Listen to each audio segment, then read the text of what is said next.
मुझे कुछ भी हुआ तो मुनीर जिम्मेदार। इमरान ने कहा मुनीर के आदेश पर कार्रवाई कर रहे हैं जेल के ऑफिसर, एक कर्नल और जेल अधीक्षक टॉर्चर कर रहे हैं। इमरान ने कहा इमरान खान के साथ जेल में जो चल रहा है उसको लेकर बहुत सारी बातें अब दुनिया को पता है, लेकिन बहुत सारी बातें ऐसी भी हैं जो दुनिया तक पहुंच नहीं पाती। इमरान लेकिन एक बात कह रहे हैं कि मुझे अगर कुछ होता है, जान को खतरा बताया जा रहा है। इमरान खान अभी तक, वो लोग जो इमरान खान के समर्थक हैं, आपने देखा होगा जब ऑपरेशन सिंदूर चल रहा था उनमें से बहुत सारे लोग सड़क पर आ गए थे, क्योंकि उस समय उनको ये माकूल वक्त लगा था कि हम जाएं और इमरान खान के लिए आवाजें बुलंद करें। एक बार फिर से मुझको लगता है वो लोग सड़कों पर आने वाले हैं, जिस तरह की बात कह दी गई। नहीं, बिल्कुल वो लोग सड़क पे आएंगे। ये भी हमने कवर करा था कि इमरान खान के बेटे कासिम और सुलेमान आ रहे हैं पाकिस्तान। अभी उनको रोक रखा है कि तुम्हें जेल में डाल देंगे, लेकिन fact of the matter is कि इमरान खान की जान को खतरा है और ये आसिम मुनीर चाहेगा कि इमरान खान को रास्ते से हटा दें। पता है क्यों दिनेश भाई? क्यों? क्योंकि एक हेल्दी इमरान खान, एक फ्री इमरान खान सबसे पहले आसिम मुनीर की कुर्सी खाएगा, सबसे पहले। क्योंकि अगर इसको खतरा है पूरे पाकिस्तान में किसी से, अगर एक बंदा है जो आसिम मुनीर को कान पकड़ के इसकी कुर्सी से नीचे घसीट सकता है, दैट इज इमरान खान नियाजी। बाकी तो इसके टटपूजिए चेले चपाटे हैं, ये जरदारी फरदारी, ये नवाज शरीफ वगैरह, शहबाज, दे आर नोबडी। एक ही है बंदा जो इसको फेस ऑफ करके इसको नीचे डाउन कर सकता है, दैट इज इमरान खान। इसलिए उसकी जान के पीछे पड़ा है। इसीलिए इमरान खान की जान के ये लोग प्यासे हो गए हैं। और इमरान खान की एक्स वाइफ करने वाली है अब राजनीति में एंट्री। रेहम खान ने पाकिस्तान में बनाई अपनी पार्टी। पंजाब प्रांत का मुख्यमंत्री बनना उनका पहला मकसद है। पहला गोल उन्होंने मुख्यमंत्री बनना फिक्स किया। इमरान की पार्टी की मान्यता हो चुकी है खत्म। तो ये अचानक ये जो मैं सुन रहा हूं, रेहम के दोनों बच्चे हैं जिनका नाम आपने लिया, जमाइमा के, जमाइमा के, और इधर हम देख रहे हैं कि इनका ये क्या अब इमरान खान के परिवार ने, एक्स वाला ही परिवार क्यों ना हो, ये सोचा है कि वहां की राजनीति में अब भूचाल लाना। देखिए, रेहम खान डे वन से, जमाइमा गोल्डस्मिथ इमरान खान के लिए खड़ी रही, चाहे वो डाइवोर्स हो गया कोई बात नहीं। जमाइमा गोल्डस्मिथ कभी इमरान खान के खिलाफ नहीं बोलती, रादर इमरान खान के ऊपर जब जुल्म हुआ तो गोल्डस्मिथ खड़ी रही उसके साथ। लेकिन रेहम खान ने अपनी किताब लिखी जिस किताब का नाम भी रेहम खान था, और उसने इमरान खान के बारे में दसियों ऐसी बात करी जो उसको शायद नहीं करनी चाहिए थी। आज की तारीख में मैं आपको खुल के बता रहा हूं, आप चेक कर लेना, ये बात सामने सच निकलेगी। आज ये मेरी प्रोफेसी है, मेरी भविष्यवाणी है, रेहम खान को आईएसआई लेकर आई है। एब्सोल्यूट। और रेहम खान को आईएसआई लाई है, इसको प्लांट करा गया है। और ये जो है ना, क्योंकि देखो, घर का भेदी लंका ढाए, इमरान खान को कौन गिरा सकता है? आसिम मुनीर की औकात नहीं है। उसको घर का बंदा चाहिए जो उसको पीछे से चाकू उसकी पीठ पे मारे और उसके साथ गद्दारी करे। वो करेगी रेहम खान, आप लिख के ले लेना, लिख। और ये क्या बोलेंगे, एक और बात बता दूं, ये जब उसके बेटे आएंगे ना, दोनों, जमाइमा गोल्डस्मिथ और इमरान खान के दो बेटे जब आएंगे यहां पे, तो क्या बोलेंगे कि वो यहूदी है। ये मैं अभी स्क्रिप्ट बताता हूं आईएसआई की, आईएसपीआर की। ये बोलेंगे वो यहूदी है। ये दोनों बेटे कौन हैं? तो ये तो यहूदी की मां से जन्म लिया। मेजर गौरव जी, ये रेहम का इस्तेमाल किया जाएगा अब इमरान के खिलाफ। आपने तो पूरा फैमिली गेट टुगेदर ये अब आपने फैमिली की बात की जी, तो क्या रेहम को पिच किया जा रहा है इमरान के अगेंस्ट? जी, रेहम ऑलरेडी इमरान के अगेंस्ट है। हाँ। पर रेहम को अब फॉर्मली पिच, रेहम की किताब आप पढ़िए, क्लियर आपको पता लग जाता है इमरान खान के ऊपर पूरा जहर उसने उगला है। और हो सकता है सच हो झूठ हो, वो बात अलग है, लेकिन हस्बैंड वाइफ का एक रिश्ता होता है, आपको पब्लिक नहीं करना चाहिए। जो भी गलत करा सही करा। आज की तारीख में रेहम खान जो है, रेहम खान इमरान खान का, रेहम खान को जानता कौन है? ये तो जर्नलिस्ट है, ये तो जर्नलिस्ट थी। ये फायदा उठा रहे। मैं क्यों कह रहा हूं कि रिश्ता वैसा होना चाहिए? उसलिए नहीं कि because she is a woman and is a man. मैं इसलिए कह रहा हूं क्योंकि इसका क्लेम टू फेम यही है कि इमरान खान की वाइफ थी। अब इन्हीं के खिलाफ किताबें लिखकर और उनके खिलाफ प्रोपेगेंडा करके और आईएसआई का टूल बनकर अपनी चर्चा को और आगे तक ले जाना चाहते हैं। बुशरा और जमाइमा का रोल क्या होगा? देखिए, मैं आपको बताता हूं, जमाइमा तो हर समय इमरान के सपोर्ट में रही है, आज नहीं दसियों साल से। तो उधर तो मुर्गे कट जाएंगे अगर ये रहम चाह रही है ऐसा करना तो। अब देखिए, इनको भी ना, बुशरा बीबी को भी पीटीआई की लीडरशिप के कुछ लोगों ने साइडलाइन कर दिया। वहां पे बहुत बड़ा गेम चल रहा है भाई। ओके, तो ये गेम जो चल रहा है इस पर करें डिस्कस। अब तक ये खबर देखिए, अमेरिकी राष्ट्रपति ट्रंप को लेकर पाक मीडिया का एक बड़ा दावा, पाकिस्तान का मीडिया का दावा देखिए जरा। 18 सितंबर को ट्रंप का पाकिस्तान दौरा होगा। पाकिस्तान मीडिया कह रही है भारत जाते या वापसी में इस्लामाबाद आएंगे ट्रंप। पाकिस्तान मीडिया का दावा है। व्हाइट हाउस के मुताबिक 17 से 19 सितंबर तक ब्रिटेन में रहने वाले ट्रंप। तो व्हाइट हाउस कह रहा है कि भाई ये तो ब्रिटेन जा रहे हैं, और पाकिस्तान का मीडिया हमारे ट्रंप आएंगे। लेकिन चाइना बड़ा मारेगा सर। वो आ नहीं रहे और ये कह रहे हैं आ रहे हैं, आ रहे हैं। ये पिटेंगे, इनकी पिटने की आदत है, इसलिए हमेशा गौरव कहते हैं कि इनको कितना भी पीटो उसके बाद झाड़ जोड़ के खड़े जाते हैं कि भाई हमारी तो कोई पिटाई नहीं हुई। ये क्यों कह रहे हैं ट्रम्प आ रहे हैं? लेकिन एक बात आपने नोटिस किया, कह रहे भारत से जाते समय हमारे पास आएंगे। अब भी उसमें हम आते या जाते में, आते जाते समय जब भारत से आएंगे, इसका मतलब इन्होंने आइटरनी बना लिया कि वहां जा रहे हैं यूके में, वहां से भारत आएंगे, जब भारत से जाएंगे तो हमें भी हेलो करते निकल जाएंगे। अब ये कौन सी बात हुई? नहीं, असल में क्या कोई न मुद्दा, न कोई लिस्ट, न फहरिस्त। मुझे लग रहा है मेजर गौरव आर्य कि एक बार टेबल पे बैठ के खाना खा लेने पर मुनीर को ये लगने लगा है कि शायद वो रिक्वेस्ट करें तो आते जाते में रुक भी जाएंगे। उनको ये नहीं मालूम है कि न जाने कितने टेबल वाले हैं जिनको अब वो टैरिफ चिल्लाने लगे हैं। तो ये शायद इसी खुशफहमी में इन्होंने ये बात कह दी होगी मीडिया को। पर ये बात पाकिस्तान की एक ताकत है जो भारत के पास भी नहीं है। ये मैं आपको आज बता दूं। और पाकिस्तान की ये तारीफ है पाकिस्तान की कि तारीफ के ऊपर टैरिफ लग नहीं सकता पाकिस्तान। क्यों? पाकिस्तान कुछ बनाता ही नहीं, पाकिस्तान कुछ बेचता ही नहीं। अब वो अपने आप को सेफ महसूस कर रहे हैं कि साहब हम तो कुछ बनाते नहीं है। और जहां तक ये बात है ना, ये पाकिस्तानी मीडिया ने फैला दी कि ट्रंप आ रहा है, ट्रंप आ रहा है। ये वैसी खबर है कि इंडिया के साथ लड़ाई हुई थी ऑपरेशन सिंदूर में, हम जीत गए। अब झूठ तो बोल ही सकते हैं, झूठ बोल दिया इन लोगों ने। तो मैं एक डिस्क्लेमर चला रहा हूं, मेजर गौरव आर्य ने कहा कि लेकिन यहां पे चैनल चल रहा है इसलिए जिम्मेदारी के साथ मैं कह रहा हूं, बनाते हैं वो लोग थर्मोकॉल और गत्ते के फाइटर जेट्स बनाते हैं, आप ऐसा कह रहे हैं? हाँ, ऐसे वाले। और कटोरा भी आप भूल गए, बताइए। और अगली खबर देखिए, बलूचिस्तान में पाकिस्तानी सैनिकों पर 2 अटैक।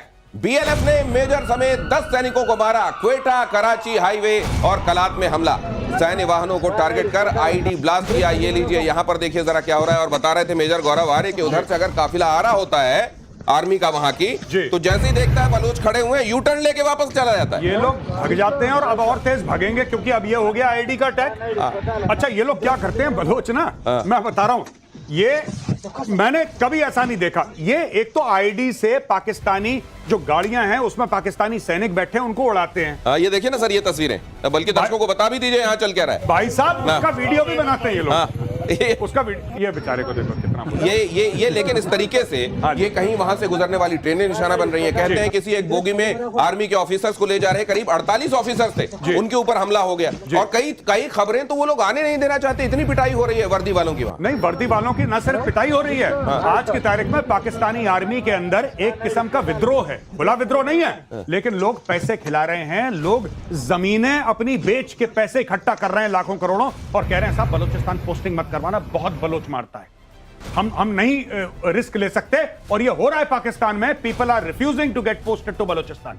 ये अगर दिनेश नोटिस करिए, कलात जगह जो है वो कलात वाली वही जगह थी ना जो खान साहब की थी, खान ऑफ कलात। हाँ, Khan of Kalat, Khan of कलात। वो कहते हैं यहाँ रहना नहीं है, अच्छा, यहाँ आए तो फिर पिटाई होगी। खान ऑफ कलात के साथ गद्दारी करी थी जिन्ना ने, जब इन्होंने खान अब्दुल गफ्फार खान की बात कर रहे हैं। नहीं, खान अब्दुल गफ्फार खान तो फ्रंटियर गांधी है, ठीक है। मैं खान ऑफ कलात जो वहां के रूलर थे, अच्छा, उनके साथ गद्दारी करी थी, एक झूठे अग्रीमेंट पे साइन करवाया था। और you know Balochistan was a free country before India became free. Pakistan create नहीं हुआ था, उसके कुछ समय तक पहले Balochistan was a free country. ये तो बड़ी ज्यादती। नहीं, जिन्ना ने हाथ मिलाया, गले मिला, फिर उसकी पीठ पे। जिन्ना जैसा धोखेबाज नहीं। आपको जिन्ना की एक बात मैं बता दूं, घिन आएगी आपको। जिन्ना का एक पारसी दोस्त था, उसकी 14 साल की बेटी, जो उसको मतलब मानती थी कि मेरे बाप का दोस्त है। जिन्ना उस अपने दोस्त को, जिसके साथ जिन्ना ने हम प्याला हम निवाला, उसको अपना भाई मानता था, उसकी 14 साल की बेटी के साथ जिन्ना भाग गया था। भाई, ये जिन्ना का कैरेक्टर है, ये जिन्ना का कैरेक्टर है। और ऐसे कैरेक्टर वाले जिन्ना कायदे आजम है पाकिस्तान के। पाकिस्तान ने तुर्की के साथ ड्रोन डील को रद्द किया। अगली खबर देखिए, 7,500 करोड़ रुपयों की ड्रोन डील रद्द। ऑपरेशन सिंदूर में फेल हुए थे तुर्की के ड्रोन। भारतीय एयर डिफेंस सिस्टम ने तुर्की के ड्रोन को नाकाम कर दिया था। ये हिमाकत कि भीख मांग के हथियार लेने वाला देश कह रहा है हमको तुम्हारे ड्रोन नहीं चाहिए। देखो, ये पहली बार हुआ कि एक सही काम किया। जो ड्रोन किसी काम के नहीं है उनको लेके क्या करना था। मगर अंदर की बात ये होगी, जो गौरव हमेशा बताते हैं, पैसे ही नहीं थे, तुर्की ने ही डील खत्म कर दी होगी। अच्छा, अब ये बता रहे हैं कि हमने खत्म कर दी। अंगूर खट्टे हैं, अंगूर खट्टे हैं। आप एडवांस दोगे नहीं और ड्रोन ले लोगे। सिर्फ अंगूर खट्टे नहीं है। अब आप देखिए, इस खबर को पहली खबर से मिलाइए। बात यह है कि Pakistan, according to this news, ये खबर कहती है कि पाकिस्तान कह रहा है कि हमें तुर्की के ड्रोन इस्तेमाल नहीं करना है। तो आसिम मुनीर बेच क्या रहा है? ओ अच्छा वो भाई कह रहा है कि हम इस्तेमाल नहीं करेंगे, हाँ। लेकिन बेच के अगर तुम मुझे 10% दे दोगे तो चलेगा, फिर मैं कूड़ा भी बेच दूंगा। कोई मतलब बात मैं नहीं खरीदूंगा लेकिन इस सामान का सेल्समैन बन जाऊंगा। हाँ। यही ये देखिए, ये बड़ी खबर है। और वैसे में जब टर्की ने केवल ड्रोन नहीं दिए थे, अपने पायलट तक दिए थे कि वो जो उनको कंट्रोल करेंगे, चलाएंगे, और उनकी वहां मौत तक हुई थी ऑपरेशन सिंदूर में। और ऐसे में अगर वो कह रहा है कि मैं ड्रोन नहीं लूंगा, तो बेशक ये पोस्चरिंग हो, बेशक जेब में पैसे नहीं हो, इसलिए वो ऐसा कह रहा हो, लेकिन टर्की आज नहीं तो कल इस बात को गांठ की तरह अपने पास रखेगा और इसका बदला जरूर लेगा। भारतीय सेना को मिली 48,000 AK-203 गन। अभी ये AK-203 क्या है? AK-47 तो आप सुनते रहे, अभी बताएंगे हमारे एक्सपर्ट्स। दुनिया की सबसे खतरनाक मेड इन इंडिया राइफल। हर महीने 12,000 राइफल्स बनाने का टारगेट है। हर महीने 12,000 राइफलें, सालाना करीब 1.5 लाख राइफलें बनाई जाएंगी। और ये आपके ही अपने देश में अमेठी में बनाई जा रही है राइफल। बाकी बताएंगे मेजर गौरव आर्य। जी जी जी, ये जो AK सीरीज हैं, ये भारत के लिए क्यों अच्छी मानी गई? क्योंकि Indian army has been using this for a very long time. Sir ये वही है ऑटोमेटिक क्लाशनिकोव जिसको AK कहते हैं, वही है ये सर? ये जी जी जी, अच्छा। ये वही है, रशियन है। और उसका लेटेस्ट वर्जन है AK-203, जैसे आपने बताया कि अमेठी में बन रही है। ये है 7.62 × 39, ये इसका कैलिबर है। बहुत शानदार वेपन है और मैं इसको देख चुका हूं, पकड़ चुका हूं, और फायरिंग रेंज में हम लोग थे, मैं गया था शूट करने के लिए, और मैंने देखा बहुत स्टेबल वेपन है। AK-47 जो है इतना स्टेबल नहीं है। अच्छा। It is not stable. मतलब AK-47 ये है कि रिलायबल बड़ा है भाई, कीचड़ में चला जाए, कुछ भी चला जाए चलेगा पर, पर जब AK-47 को जब आप फायर करते हैं तो उसका जो मजल ऐसे राइज करता है 1 बजे और 2 बजे के बीच में, जैसे 12 बजे, 1 बजे, 2 बजे, उसके बीच में राइज करता है उसका मजल। AK-47 का ये ऐसा है, अगर आप ऑटोमेटिक फायर करें तो बिल्कुल सीधा स्टेबल वेपन है ये। अच्छा, ये बहुत स्टेबल वेपन है। बड़ी इंपॉर्टेंट बात आप बता रहे हैं। ये AK-47 को लेकर, ये जो आप उसकी नली को लेकर बता रहे हैं, कि अगर आपने, ये थोड़ा क्लोज कीजिए जरा, ये बताएंगे इसको, अगर आप जब आप बंदूक चलाते हैं, और बंदूक, और जाहिर है ये काइनेटिक एक्शन है, जब आप बंदूक चलाते हैं तो उसमें फायर तो होता है लेकिन बंदूक हिलती है। बंदूक हिलना, मेरे ख्याल से आप ये बता रहे हैं कि जब फायर किया जाता है तो बंदूक जब हिलती है, इसमें हिलन कम है। जी, मजल लिफ्ट होता है जब आप वेपन फायर करते हैं, तो मजल लिफ्ट होता है, क्योंकि लगातार ये 500-600 राउंड पर मिनट की स्पीड से फायर करता है, तो वेपन ऊपर की तरफ जाता है, ऊपर की तरफ उठता है। AK-47 में बहुत होता है ये, लेकिन AK-203 में इसका लिफ्ट बहुत कम है और ये वेपन एकदम स्टेबल रहता है। तो जैसे आपने ये फायर करा तो ये ऐसे लगातार फायर करेगा और लिफ्ट इसका कम है, यानी कि एक्यूरेसी बहुत ज्यादा है। मतलब आप ये कह रहे हैं कि AK-47 के साथ तो ये था कि वो कीचड़ में चला जाए, पानी में चला जाए, कहीं भी अगर चलाओगे तो चलेगा, लेकिन इसकी खासियत यह है कि चलेगी भी और निशाना भी एकदम अचूक रहेगा, हिलेगी नहीं। और इसके लिए सबसे बड़ी बात यह है कि आपको इंडियन आर्मी को इसको सिखा, कोई भी हथियार आता है आपको सिखाना पड़ेगा। इंडियन आर्मी का कोई भी जवान या अफसर, उसके आंख में पट्टी बांध दीजिए और उससे कहिए भाई साहब ये AK सीरीज का वेपन है, वो अपनी नींद में आंख में पट्टी बांध के रात के 2 बजे उसको फायर कर लेगा। उसको सिखाने की जरूरत नहीं है, क्योंकि उसने कश्मीर में, उसने सियाचिन में, उसने नॉर्थ ईस्ट में, उसने ऑपरेशन पवन में, उसने हर जगह तो यूज कर रही है AK सिखाने की जरूरत नहीं है। AK सिखाने की, लेकिन आप इसको श्रीवास्तव सर, आत्मनिर्भरता के मामले में एक और बड़ा कदम भारत ने उठाया। बहुत बड़ा कदम। हमारी पूरी इन्फेंट्री की जो राइफल्स हैं वो अपने आप में इंडिपेंडेंट हो गई। हाँ? आप ये समझिए एम्यूनेशन और उसको चलाने की जो चीज है, जैसे इस केस में AK-203। सर लेकिन इतना प्रोडक्शन अगर ये हो रहा है तो क्या ये जो मौजूदा AK है उसको रिप्लेस करेगी? टोटली उसी के लिए बना है। ये इंसास जो है हमारी 5.56 इंसास है। सर बिल्कुल ठीक कह रहे हैं कि AK को भी रिप्लेस करेगी जो है। और जो हमारे पास इंसास है राइफल, जो हम लोग यूज करते चले आए हैं और पिछले आई थिंक 30 इयर्स से हम लोग इस्तेमाल कर रहे हैं इंसास को, जो कि इतनी अच्छी राइफल नहीं है बाय द वे, क्योंकि मैं AK के साथ भी मैंने ऑपरेशन करे हैं, ड्यूटी करी है, और मैंने इंसास के साथ भी करी है। मैं जिम्मेदारी के साथ कहता हूं कि AK platform is 100 times better than INSAS.